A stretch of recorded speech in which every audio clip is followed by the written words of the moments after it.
DRG Kids. गोष्ट समजूतदार शेतकरी. खूप वर्षांपूर्वीची गोष्ट आहे. रामनगर नावाच्या गावात शामू नावाचा खूपच समजूतदार आणि मेहनती शेतकरी राहत होता. शामू खूपच लहान आणि गरीब शेतकरी होता. तो रोज आपल्या जमिनीवर जाऊन मेहनत करत असे. पण यावर्षी पाऊस पडण्याची कोणतीही आशा नव्हती आणि पिकाला पाणी न मिळाल्यामुळे पिकेही खूप सुकून जाणार होती. पण शामूची जमीन जी सावकाराकडे गहाण होती ती पण त्याला सोडावी लागणार होती. एक दिवस संध्याकाळी शामू घरी येतो आणि त्याची बायको त्याला म्हणते, अहो काय झालं? आज खूप दमलेले आणि चिंतेत वाटत आहात. सगळं ठीक तर आहे ना? काहीच ठीक नाहीये. या वर्षी पाऊस पडण्याची काहीच आशा नाहीये. वाटतं आहे की ह्या वर्षी काहीच पीक मिळणार नाही आणि पैसे नसल्यामुळे आपल्याला आपली जमीन देखील सावकाराला द्यावी लागेल. काय करायचं काहीच समजत नाहीये. तुम्ही काळजी करू नका. यातून काही ना काहीतरी मार्ग नक्की निघेल.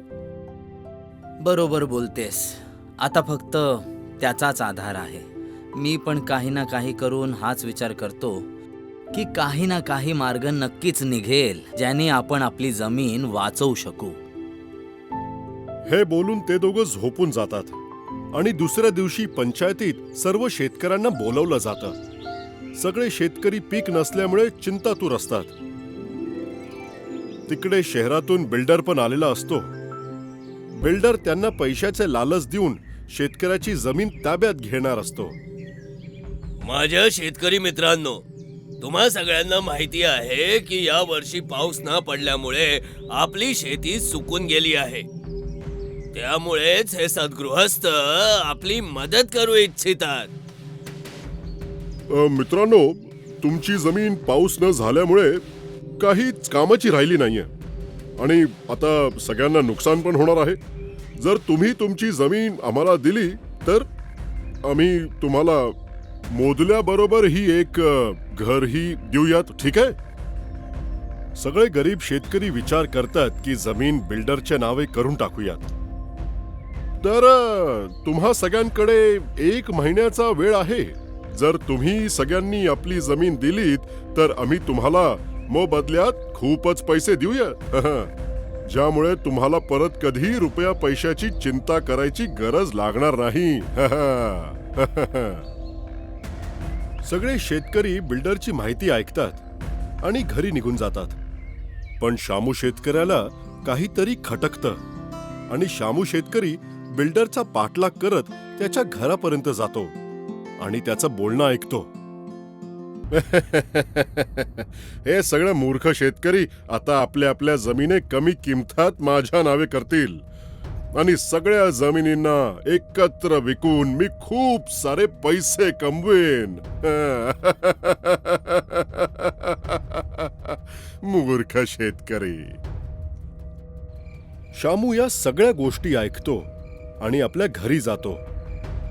शामू घरी येऊन सगळी गोष्ट सरलाला सांगतो. तुला माहित आहे सरला, तो बिल्डर जो आहे ना तो खूप वाईट माणूस आहे. मी त्याचा पाठलाग केला आणि त्याची बोलणेही ऐकले. सगळ्या शेतकऱ्यांना फसवून त्यांच्या जमिनी आपल्या नावावर करू इच्छितो आहे तो. त्यापुढे त्या जमिनी विकून खूप पैसे कमवणार आहे तो. तुम्ही जाऊन ही सगळी गोष्ट सगळ्या पंचांना का नाही सांगत? पण जरी मी हे सगळं त्यांना सांगितलं तरी माझ्या बोलण्यावर कोणी विश्वास नाही ठेवणार. तर मग आता आपण काय करणार? नाही, आपण आपली जमीन त्यांच्या हातात बिलकुल नाही देऊ शकत. आपण सगळ्या शेतकऱ्यांना एकत्र करण्यासाठी त्यांना काही ना काहीतरी दुसरा उपाय द्यावाच लागेल. नाहीतर सगळे आपापली जमीन त्याला देऊन टाकतील. तुम्ही कोणता तरी दुसरा उपाय शोधा. शामू पूर्ण रात्र झोपत नाही आणि विचार करत राहतो की सगळ्या शेतकऱ्यांना कसं त्या लोभी लांडग्यापासून वाचवायचं. आणि त्याला एक युक्ती सुचते. सकाळी पंचायतीत सामू सगळ्या पंचांना सांगतो की माझ्याकडे या समस्याचे उत्तर आहे. पण त्यासाठी मला सगळ्या शेतकऱ्यांची साथ हवी आहे. आणि जर सगळे शेतकरी एकत्र झाले तर तर आपल्याला आपल्या जमिनी देखील कोणाला द्याव्या लागणार नाहीत आणि आपल्या शेतात पण पिके खूप असतील. ठीक आहे, आम्ही सगळ्या शेतकऱ्यांना एकत्र बोलावतो. जर का तू या समस्येचं समाधान नीट शोधू शकलास तर आम्ही तुला भविष्यामध्ये आमच्या पंचांमध्ये सुद्धा सामील करू. हो. पंच सगळ्या शेतकऱ्यांना बोलवतात. मित्रांनो, शामूचं म्हणणं आहे की त्याच्याकडे पाऊस न पडण्याच्या समस्येवर उपाय आहे. मित्रांनो, आपल्या सगळ्यांना माहित आहे की आपल्या गावापासून काही कोस दूर एक नदी वाहत आहे. जर आपण त्या नदीचे पाणी आपल्या शेताकडे वळू शकलो तर आपल्या सगळ्यांच्या समस्याचे निवारण होईल. अरे पण आमच्याकडे इतके पैसे नाही आहेत की आम्ही हे करू शकू. शामू शेतकरी त्यांना समजवतो. हे बघा मित्रांनो, जर आपण एकट्याने प्रयत्न केला की नदीचे पाणी शेतात वळवू शकू तर ते नाही होऊ शकत. पण जर आपण सगळ्यांनी मिळून थोडे पैसे दिले तर आपण सगळे मिळून सहजपणे एवढे पैसे मिळवू शकतो मित्रांनो की त्या नदीचे पाणी शेतीपर्यंत वळवू शकतो.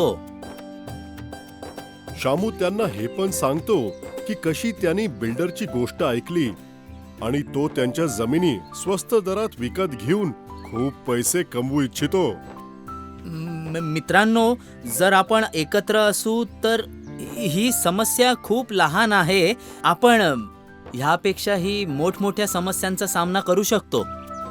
सगळे गरीब शेतकरी शामूची ह्या गोष्टी ऐकतात आणि बोलतात.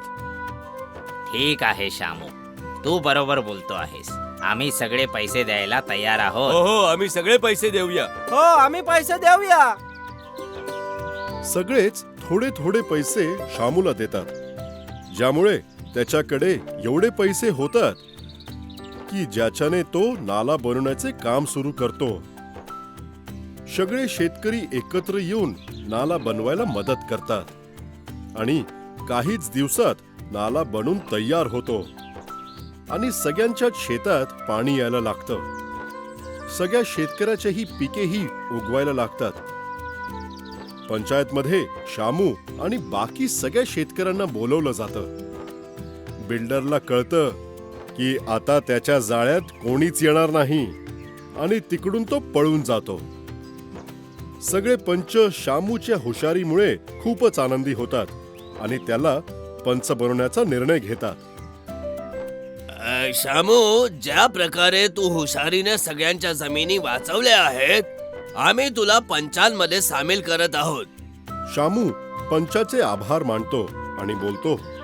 सरपंचजी, आपण जसे एकत्र ह्या समस्येतून बाहेर आलो आहोत, पुढे पण जर एकत्र राहिलो तर आपल्याला कोणीच हरवू शकणार नाही. काही दिवसांनंतर सगळ्या गरीब शेतकऱ्यांच्या शेतात भरपूर पीक येतं आणि शामू पण आपल्या पिकाच्या पैशातून आपली जमीन सावकाराकडून सोडवून घेतो.